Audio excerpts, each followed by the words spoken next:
أعوذ بالله من الشيطان الرجيم. بسم الله الرحمن الرحيم. وجعلنا ابن مريم وأمه آية وآويناهما وأمه آية وآويناهما إلى ربوة ذات قرار ومعين. يا أيها الرسل كلوا من الطيبات واعملوا صالحا إني بما تعملون عليم. وإن هذه أمتكم أمة واحدة وأنا ربكم فاتقون. صدق الله العظيم. الحمدللہ رب العالمین الصلاۃ والسلام علی رسولہ الکریم وعلی آلہ واصحابہ اجمعین اما بعد فاعوذ باللہ من الشیطان الرجیم بسم اللہ الرحمن الرحیم۔ شروع کرتی ہوں اللہ رب العالمین کے نام کے ساتھ جو بڑا مہربان اور رحم فرمانے والا ہے۔ محترم و معزز سامعین اکرام، السلام علیکم ورحمۃ اللہ وبرکاتہ۔ ابھی آپ کے سامنے سورہ مومنون کی آیت نمبر 50 سے 52 تک کی آیات کی تلاوت کی گئی۔ آئیے ترجمہ سماعت فرماتے ہیں۔ اللہ رب العالمین ارشاد فرماتا ہے، اور ابن مریم اور اس کی ماں کو ہم نے ایک نشان بنایا اور اس کو سطح مرتضی پر رکھا جو اطمینان کی جگہ تھی اور چشمے بھی اس میں جاری تھے۔ اے پیغمبرو، کھاؤ پاک چیزیں اور عمل کرو صالح، تم جو کچھ کرتے ہو اس کو اللہ خوب جانتا ہے، اور یہ تمہاری امت ایک ہی امت ہے اور میں تمہارا رب ہوں، پس مجھی سے تم ڈرو۔ سامعین اکرام، پچھلی کلاس میں ہم نے آیت 42 سے 49 تک کی آیات کی تفسیر سنی تھی، جس میں سمود، شعیب علیہ السلام کی قوم، لوط اور تفصیل سے موسیٰ و ہارون کا واقعہ تفصیل کے ساتھ سنایا گیا تھا، اور ہر قوم اپنے نبیوں کو جھٹلایا۔ اس کی وضاحت بھی ان آیات کے ذریعے سے کی گئی، اور انہوں نے اطاعت قبول نہ کی تھی۔ نبی کو بشر ہونے یعنی انسان ہونے پر ہر قوم نے اعتراض کیا، اور فرشتے یا معجزے ہمیشہ مانگتے رہے۔ جب نافرمانیوں کا گھڑا بھر گیا اور نبیوں نے اللہ سے نصرت مانگی تو عذابات اتارے گئے، اور ہر قوم الگ الگ عذابات کا شکار ہو کر صفائے ہستی سے مٹا دی گئی، اور ان کی طاقت، شہرت، عزت، مال، غرور، ان کی ترقیاں اور بے جہاں ان کی امیدیں سب کچھ خاک میں مل گئیں، اور ان کے حصے میں عبرت بن کر ان کے حصے میں جو آیا وہ ہے عبرت ہی عبرت تھی، اور سارے زمانے کے اندر وہ عبرت کا ایک نشان بن کر رہ گئی۔ یہ تھا پچھلی آیات کا خلاصہ جو مختلف انبیاء کرام کی تفصیلات کے ساتھ ہمارے سامنے آ رہا تھا۔ تو آئیے آج ہم آیت نمبر 50 کی طرف چلتے ہیں۔ اللہ رب العالمین ارشاد فرماتا ہے، ترجمہ، اور ابن مریم اور اس کی ماں کو ہم نے ایک نشان بنایا اور ان کو سطح مرتضی پر رکھا جو اطمینان کی جگہ تھی اور چشمے اس میں جاری تھے۔ سامعین کرام، آیت نمبر 50 میں ایک اور انبیائی مثال پیش کی گئی ہے، وہ ہے عیسیٰ اور ان کی ماں مریم علیہ السلام کا۔ اس آیت میں واقعہ عیسیٰ کو اشارتاً اس میں ذکر کیا گیا ہے۔ حضرت عیسیٰ علیہ السلام کا ذکر قرآن کے بہت سے صورتوں میں کیا گیا ہے۔ سورہ مریم اس جو ہے واقعے کی پوری تفصیل کے ساتھ بیان ہونے والی ایک مکمل صورت ہے جو ہمارے سامنے قرآن مجید میں ملتی ہے۔ اس آیت کو سمجھنے کے لیے، کیونکہ اس میں اشارتاً ذکر کیا گیا ہے، تو اس واقعے کو سمجھنے کے لیے آئیے سب سے پہلے ہم سورہ آل عمران آیت نمبر 35 سے 37 کی طرف چلتے ہیں، تاکہ اسے نگاہ میں رکھنا ہمارے لیے اس آیت کو سمجھنے میں آسانی کا باعث ہوگا۔ اللہ رب العالمین سورہ آل عمران 35 سے 37 میں ارشاد فرماتا ہے، پھر جب وہ بچی اس کے یہاں پیدا ہوئی تو اس نے کہا کہ مالک، میرے یہاں تو لڑکی پیدا ہو گئی ہے، حالانکہ جو کچھ اس نے جنا تھا اللہ کو اس کی خبر تھی، اور لڑکا اور لڑکی نہیں ہوتا، خیر اس میں تو اس کا نام مریم رکھ دیا، اور اسے اس کے آئندہ نسل کو شیطان مردود کے فتنے سے تیری پناہ میں دیتی ہوں۔ آخرکار اس کے رب نے اس لڑکی کو بخوشی قبول کر لیا، ایسے بڑی اچھی لڑکی بنا کر اٹھایا۔ یہ ہے وہ پہلا جو ہے حصے کی تفصیل جو اس سورہ آل عمران میں کی گئی، یعنی ان کی ماں حنا ان کا نام تھا، اور مطلب جو ہے وہ عمران کی بیٹی تھی، انہوں نے مطلب جو ہے اللہ رب العالمین سے ایک نیک اولاد کا تقاضا کیا جو اللہ کے راستے میں مخصوص کرنے کی تمنا ظاہر کی، جس کے نتیجے میں اللہ رب العالمین نے انہیں مطلب جو ہے اولاد کی شکل میں لڑکی دی، جس کا ذکر اس آیت کے ذریعے سے کیا گیا، اور اس میں کہا گیا لڑکی لڑکے جیسے نہیں ہوتی، یعنی لڑکا ان سب فطری کمزوریوں اور تمدنی پابندیوں سے آزاد ہوتا ہے جو لڑکی کے ساتھ لگی ہوئی ہوتی ہے، لہٰذا اگر لڑکا ہوتا تو مقصد زیادہ اچھی طرح حاصل ہو سکتا تھا، اس کے لیے میں نے اپنے بچے کو تیری پناہ میں نظر کرنا چاہتی تھی۔ یہ وہ خواہش تھی جو ماں مطلب جو ہے اپنے یہاں لڑکی کے پیدا ہونے پر ظاہر کر رہی ہے، مگر مطلب جو ہے کیونکہ انہوں نے نظر مانگ لی تھی، اسی کے نتیجے میں انہوں نے مریم علیہ السلام کو بھی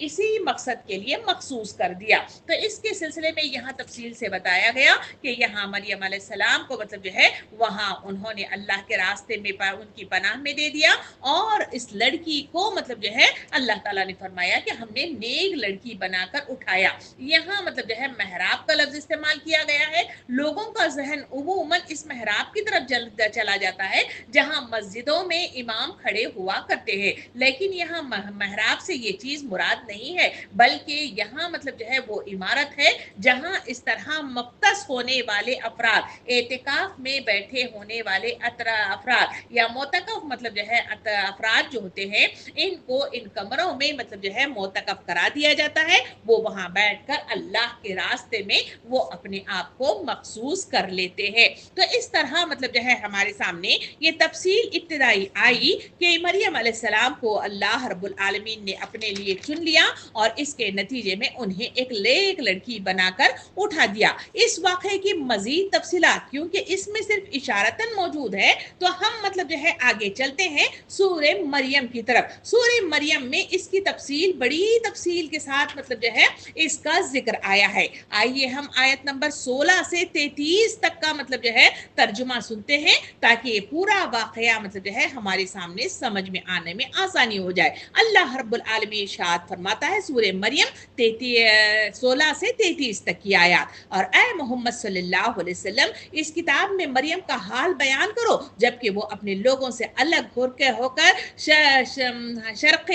جانب گوشن نشین ہو گئی تھی اور پردہ ڈال کر اس سے چھپ بیٹھی تھی، اسی حالت میں ہم نے اس کے پاس اپنی روح کو یعنی فرشتے کو بھیجا اور وہ اس کے سامنے ایک پورے انسان کی شکل میں نمودار ہو گیا۔ مریم یکایک بول اٹھی کہ اگر تو کوئی خدا ترس آدمی ہے تو میں تجھ سے رحمان کی پناہ مانگتی ہوں۔ اس نے کہا کہ میں تو تیرے رب کا فرستادہ ہوں، اسی لیے بھیجا گیا ہوں کہ تجھے ایک پاکیزہ لڑکا دوں۔ مریم نے کہا میرے یہاں کیسا لڑکا ہوگا جبکہ مجھے کسی بشر نے چھوا تک نہیں ہے اور میں کوئی بدکار عورت نہیں ہوں۔ فرشتے نے کہا ایسا ہی ہوگا، تیرا رب فرماتا ہے کہ ایسا کرنا میرے لیے بہت آسان ہے، اور ہم یہ اس لیے کریں گے کہ اس لڑکے کو لوگوں کے ایک نشانی بنائیں اور اپنی طرف سے ایک رحمت اور ایک کام ہو کر رہنا ہے۔ مریم کو اس بچے کا حمل رہ گیا اور وہ اس حمل کو لیے ہوئے ایک دور کے مقام پر چلی گئی، پھر زچگی کی تکلیف نے اسے ایک کھجور کے درخت کے نیچے پہنچا دیا۔ وہ کہنے لگی کاش میں اس سے پہلے ہی مر جاتی،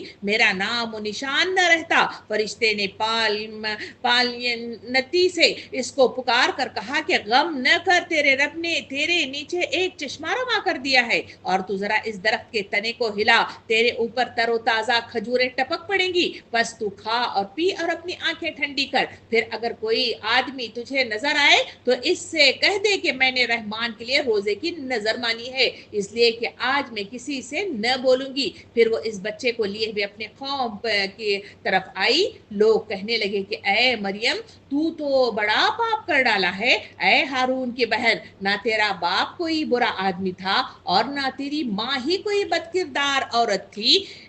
مریم نے بچے کی طرف اشارہ کیا، لوگوں نے کہا ہم اس سے کیا بات کریں جو گہوارے میں پڑا ہوا ایک بچہ ہے۔ بچہ بول اٹھا میں اللہ کا بندہ ہوں، میں اللہ کا بندہ ہوں، اس نے مجھے کتاب دی اور نبی بنایا اور بابرکت کیا، جہاں بھی میں رہوں نماز اور زکوٰۃ کی پابندی کا حکم دیا جب تک میں زندہ رہوں، اور اپنی والدہ کا حق ادا کرنے والا بنایا اور مجھ کو جبار اور شقی نہیں بنایا۔ سلام ہے مجھ پر جب کہ میں پیدا ہوا اور جب کہ میں مردوں مروں اور جبکہ زندہ کر کے اٹھایا جاؤں. یہ ہے وہ تفصیلات جو مطلب جو ہے اس آیات کی روح سے پورا قصہ حقائق کے ساتھ ہمارے سامنے آتا ہے. یہ تو واقعہ ہے جو بیان کیا گیا ہے اس آیت کے ان آیات کے ذریعے سے. اس واقعے کا بیان کرنے کا مقصد کیا ہے؟ کیا یہ سبق ہے جو امت کو دیا جا رہا ہے؟ اس کو سمجھنے کے لیے ان حالات کو نگاہ میں رکھنا ہوگا جب یہ آیات کا نزول ہوا تھا. سامعین کرام، یہ مکے میں نازل ہونے والی آیات ہے. اس وقت مشرکین مکہ رسالت اور بعثت بعد موت یعنی مرنے کے بعد دوبارہ زندہ ہونے کا مذاق اڑا رہے تھے. وہ کہتے تھے کہ کیا ہم مر کر مٹی ہو جائیں گے اور پھر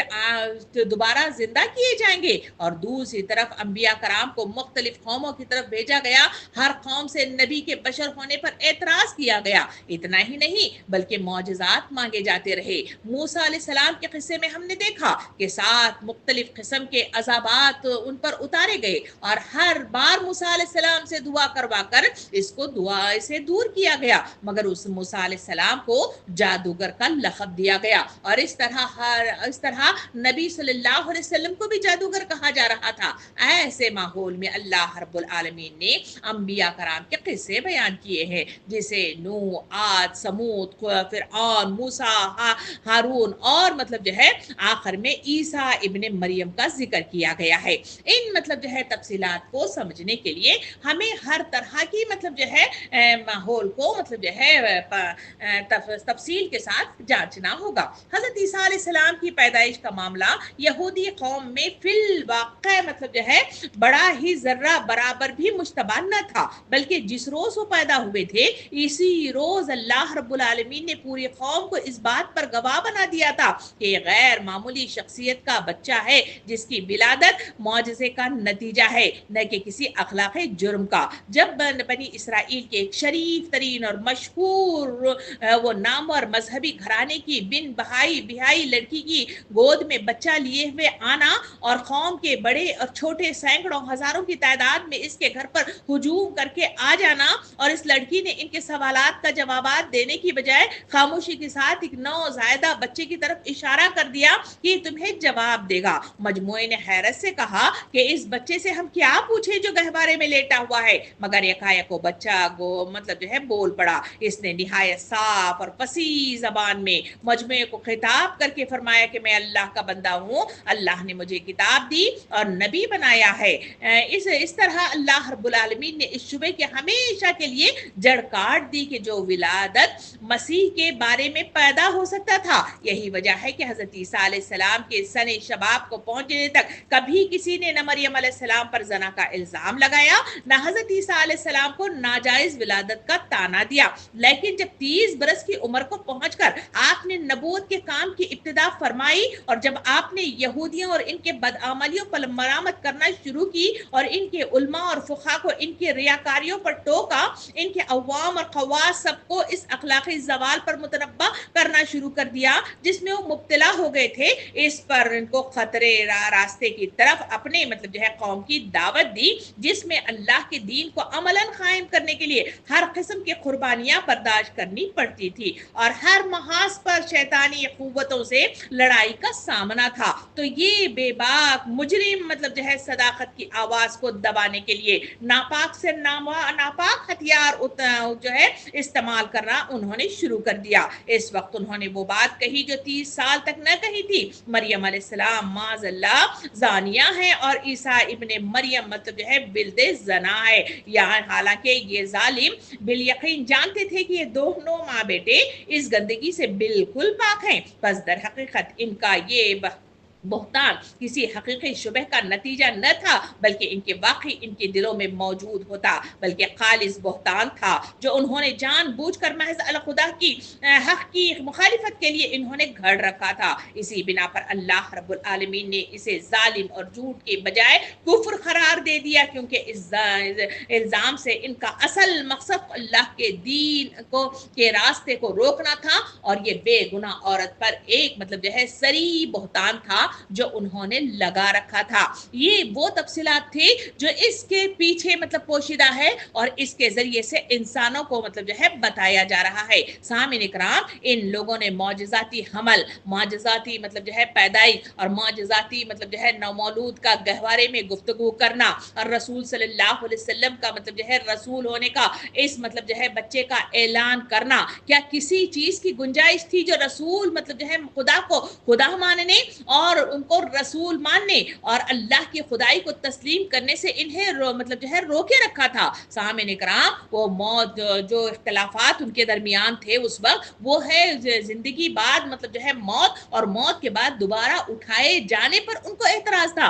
اللہ رب العالمین نے اس واقعے کے ذریعے بتلایا کہ اللہ جو ہے بن باپ کے بچہ پیدا کر سکتا ہے اور اللہ کی خدائی کی قدرت مطلب جو ہے بتاتی ہے کہ ایک نو مولود کو زبانی قوت دے کر پھر بھی انہوں نے کیا کیا تو یہ کہ یہود کا ذکر آتا ہے. یہود کے سلسلے میں آیا سورہ نساء آیت نمبر مطلب جو ہے 156 میں اللہ رب العالمین ارشاد فرماتا ہے، ترجمہ کچھ اس طرح ہے، انہوں نے کہا کہ پھر اپنے کفر میں اتنے بڑے کہ مریم علیہ السلام پر بہتان لگا دیا. دوسری طرف یہود فخر کے ساتھ کہا کرتے تھے ہم نے عیسیٰ علیہ السلام کو سولی پر چڑھایا. اس کا ذکر بھی سورہ نساء آیت نمبر 157 میں اللہ رب العالمین یوں کرتا ہے، ترجمہ کچھ اس طرح ہے، اور ان کے اس قول کے سبب کہ ہم نے مسیح عیسیٰ ابن مریم کو جو اللہ کے رسول تھے قتل کر ڈالا، حالانکہ نہ انہوں نے اسے قتل کیا تھا نہ سولی پر چڑھایا تھا، انہیں شبے میں ڈال دیا گیا. سامعین اکرام، اسی مطلب جو ہے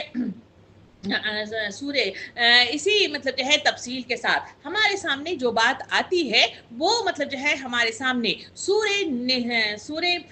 نساء کی آیت کی طرف اگر ہم چلیں تو وہاں ہمیں ایک سیکنڈ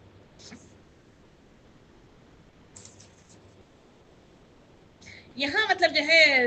تاریخ کے جو صفحات ہمارے سامنے آتے ہیں وہ یہی ہے کہ یہودیوں کی طرف جن کی اپنی تاریخ کہہ رہی تھی کہ بارہا وہ خدا کے غضب اور اس کی لعنت میں مبتلا ہوئے، سبت کا قانون توڑنے پر ان کی قوم کے مطلب جو ہے بہت سے لوگوں کی صورتیں مسخ ہوئی اور وہ تنزلی کی اس انتہا کو پہنچے کہ طاغوت کی بندگی تک انہیں مطلب جو ہے نصیب ہوئی. بس کہنے کا مطلب یہ ہے کہ آخر تمہاری بے حیائی و مجرمانہ بے باکی کی کوئی بھی حد بھی ہے کہ جو تم جو ہے اس طرح کی مطلب جو ہے گستاخانہ مطلب جو ہے گفتگو کرتے ہو اور اسی طرح مطلب جو ہے تم مطلب جو ہے آگے سے آگے مختلف طریقے کی غلطیوں پر غلطیاں کرتے ہوئے چلے جاتے ہو. اس کی طرف اللہ رب العالمین ارشاد فرماتا ہے اور کہتا ہے کہ تمہاری یہ کیا مطلب جو ہے حاجت ہے کہ تم اس طرح کے رویہ اختیار کرتے ہو. دوسری طرف عیسائیوں کا یہ حال تھا کہ ان تمام حقائق کی واضح ہو جانے کے بعد بھی انہوں نے غلو یعنی انتہا پسندی اختیار کر لی تھی اور توحید کی بنیادی عقیدے کو انہوں نے بگاڑ دیا تھا، جس کا ذکر مطلب جو ہے سورہ توبہ آیت نمبر 30 میں اللہ رب العالمین ارشاد فرماتا ہے، اور نصارہ نے کہا کہ مسیح اللہ کا بیٹا ہے، اور سورہ مائدہ آیت نمبر 73 میں ان کی مزید بگاڑ کی طرف اشارہ کرتے ہوئے اللہ تعالیٰ فرماتا ہے یقیناً وہ لوگ کافر ہو گئے جنہوں نے کہا کہ اللہ تین میں کا ایک ہے. اس مطلب جو ہے بات کو واضح طور پر ہمارے سامنے بتایا گیا کہ کس طرح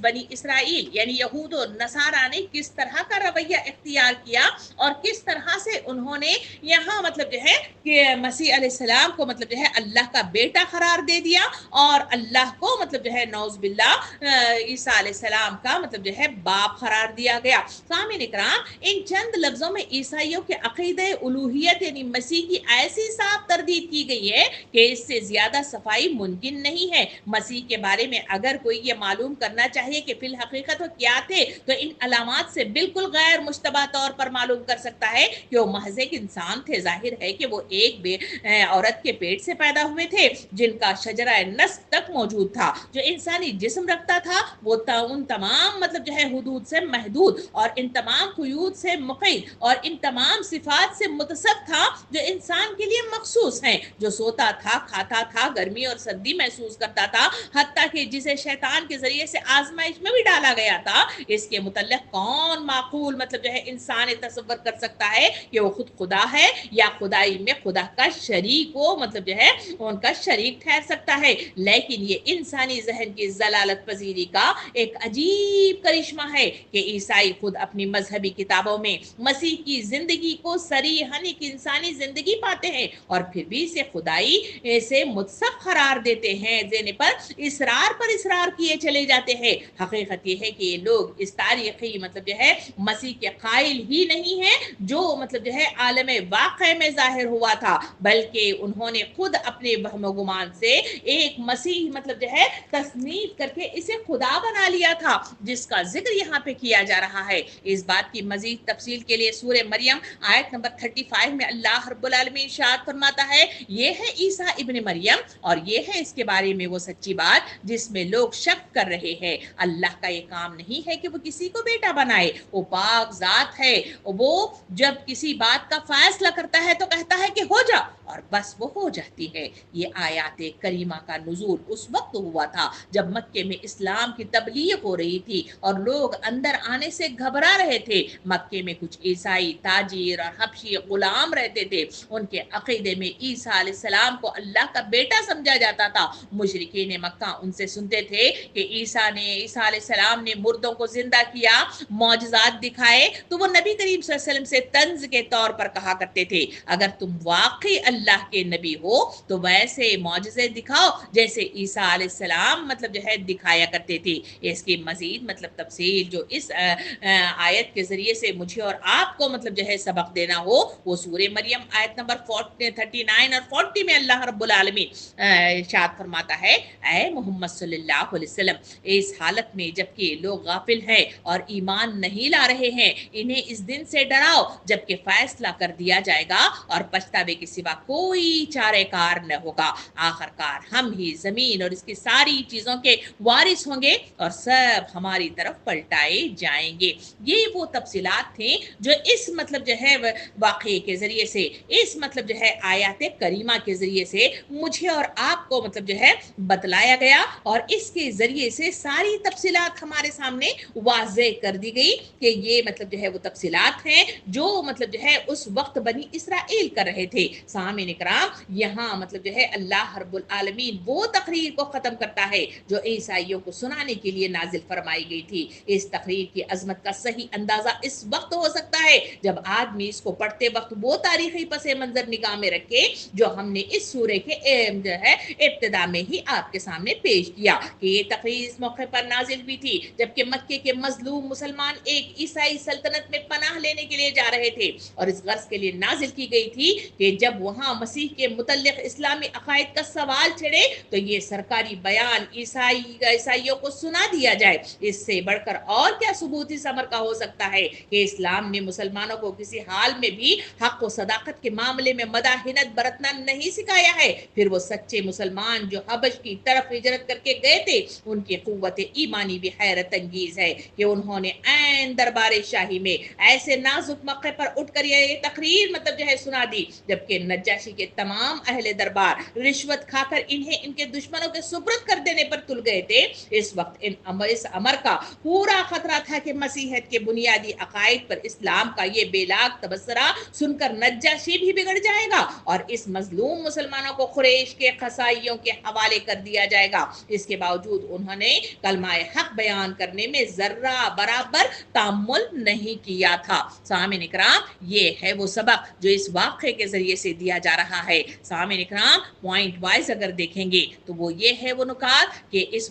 مطلب جو ہے واقعے کے ذریعے سے مجھے اور آپ کو سورہ مطلب جو ہے واقعہ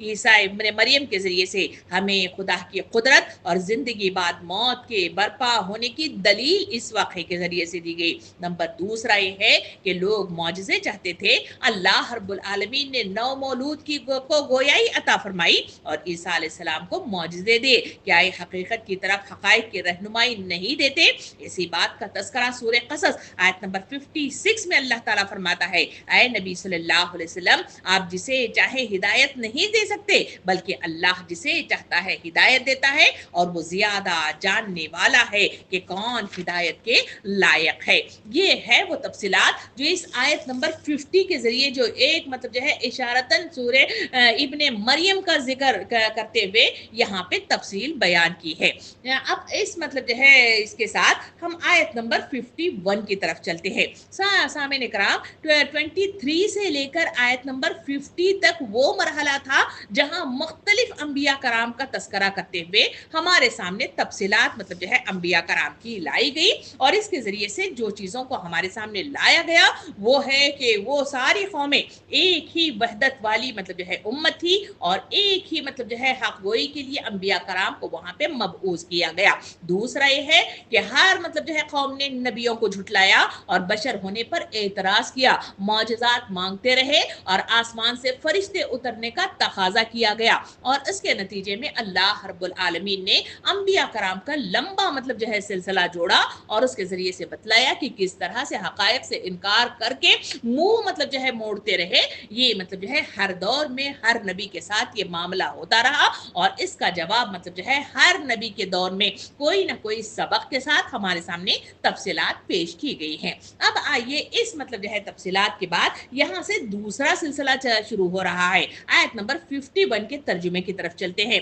اللہ رب العالمین ارشاد فرماتا ہے، یا ایھا الرسول کلوا من طیبات وعملوا صالحا انی بما تعملون علیم۔ یعنی اللہ تعالیٰ فرماتا ہے کہ اے پیغمبرو، کھاؤ پاک چیزیں اور عمل کرو صالح، تم جو کچھ کرتے ہو میں اس کو خوب جانتا ہوں۔ اس میں مطلب جو ہے 3 باتوں کا تذکرہ آیا ہے۔ ایک ہے مطلب جو ہے کھاؤ پاک چیزیں، یعنی کھانے کا ذکر ہے۔ نمبر 2 مطلب جو ہے عمل صالح کا تذکرہ ہے۔ تیسرا ہے اللہ رب العالمین تمہیں ہر حال میں، باطنی انداز میں، ظاہری انداز میں تمہیں دیکھ رہا ہے۔ سامعین اکرام، یہاں اس کی ابتدا جو شروع ہو رہی ہے وہ مطلب جو ہے کہا گیا کہ اے پیغمبروں سے اس کی مطلب جو ہے شروعات ہو رہی ہے۔ پچھلی 2 رکوعات میں ہم لگاتار انبیاء کرام کا ذکر مطلب جو ہے سن رہے ہیں۔ یہاں اب شروع ہو رہا ہے یا ایھا الرسول کہہ کر تمام پیغمبروں کو خطاب کرنے کا مطلب یہاں یہ آیت کا یہ ہے کہ یہ سارے انبیاء کرام ایک ہی وجود سے ہے، اور سب کو خطاب کر کے مضمون ارشاد فرمایا گیا ہے۔ اس سے مطلب جو ہے بتانا یہ مقصود ہے کہ ہر زمانے میں مختلف قوموں، مختلف ملکوں میں آنے والے انبیاء کرام یہی ان کو ہدایت کی گئی کہ سب کے سب اختلافات زمانہ و مقام کے باوجود ایک ہی حکم کے مخاطب تھے۔ بعد کی آیات میں اللہ رب العالمین نے جو آگے آ رہی ہیں تمام انبیاء کرام کو ایک امت، ایک جماعت، ایک گروہ قرار دیا ہے، اور اسی کے لیے اس طرز بیان کو یہاں اختیار کیا گیا۔ اس کو نگاہ میں رکھتے ہوئے ہم مطلب جو ہے آگے کی آیات کی طرف چلیں گے تو ساری مطلب جو ہے تفصیلات ہمارے سامنے آئیں گی، اور محمد صلی اللہ علیہ وسلم کے اس وقت کے جو حالات تھے ان کو بھی مطلب جو ہے پیش نظر رکھتے ہوئے اس وقت مطلب جو ہے قریش کے لوگ، اور اس وقت ہم مخاطب اس آیت کے ہیں جس میں کہا جا رہا ہے کہ سارے انبیاء کرام اللہ رب العالمین کی ایک ہی توحید کی دعوت لیے ہوئے، ایک ہی عقیدے کی دعوت لیے ہوئے وہ مطلب جو ہے اس دنیا میں اتارے گئے ہیں۔ اب اس کے بعد 3 چیزوں کا ذکر آیا ہے۔ یہ ایک ہے مطلب جو ہے کلوا من طیبات، دوسرا ہے عمل الصالحات، اور تیسرا ہے بما تعملون علیم۔ یعنی یہ 3 چیزوں کا اس میں ذکر آیا ہے۔ آئیے ایک ایک کر کے اس آیت کو سمجھتے ہیں۔ سامعین اکرام، یہاں کلوا من طیبات کا مطلب جو ہے ذکر کیا گیا، اس کے اندر 2 بڑے مطلب جو ہے موضوعات بیان کیے گئے ہیں۔ لگتا تو مطلب جو ہے صرف ایک چھوٹا سا مطلب جو ہے ٹکڑا مطلب جو ہے جملہ لگتا ہے، مگر مطلب جو ہے اس کے اندر بڑے 2 موضوعات مطلب جو ہے اس میں مطلب جو ہے پوشیدہ ہے۔ پہلا مطلب جو ہے موضوع ہے کہ